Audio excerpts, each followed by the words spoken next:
भाडेकरू टेनेंट्स आहेत ज्यांना हे गोडाऊन 2014 नंतर रेंट वरती देण्यात आलंय महाराष्ट्र फिशरी डेव्हलपमेंटने, तेही 10% दर वाढून। रुखसाना खान त्यांचा रेंट आहे गोडाऊनचा 58,000, जनाबाई वाडावणे त्यांचा रेंट आहे गोडाऊनचा 1,06,000, प्रियंका संतोष कावर त्यांचा रेंट आहे 1,06,000। असे 7 गोडाऊन होते जे खाली त्यांना 2014 नंतर ऑर्डर पास झाल्यानंतर या गोडाऊनला रेंट वरती देण्यात आलं आहे। इथे मला अजून एक सांगायचं की मुंबई पोर्ट ट्रस्टने सांगितलं की आम्हाला या जागेचं म्हणजे हे जे गोडाऊन आहे त्यांचं रेंट मिळालेलं नाही, म्हणून आम्ही ही जागा परत घेत आहेत।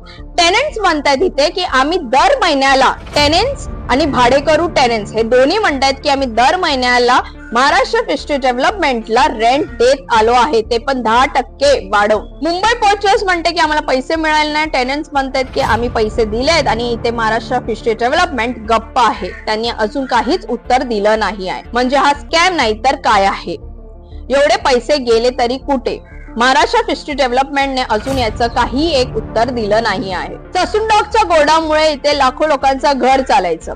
ससून डॉकच्या आजूबाजूला ज्या स्लम्स आहेत म्हणजेच कुलाबा कोलीवाडा, कफ परेड, गणेश मूर्ती नगर, शिवशक्ती नगर, मच्छीमार नगर या सगळ्या चाळीतून लोक इकडे ससून डॉक मध्ये काम करायला यायचे। कोण मच्छी सोलायचं काम करायचं, कोण पॅकेजिंगचं काम करायचं, कोण बोटीवर असायचं, लोडिंगचं काम करायचं, या गोष्टी या ससून डॉक मध्ये व्हायच्या। पण आता गोडाऊन नसल्यामुळे सगळी कामं रस्त्यावर करण्यात आले। ना शेड भेटत आहे त्यांना, ना पाणी भेटत आहे, नाही जागा। लोक उन्हामध्ये रस्त्यावरती काम करत आहेत।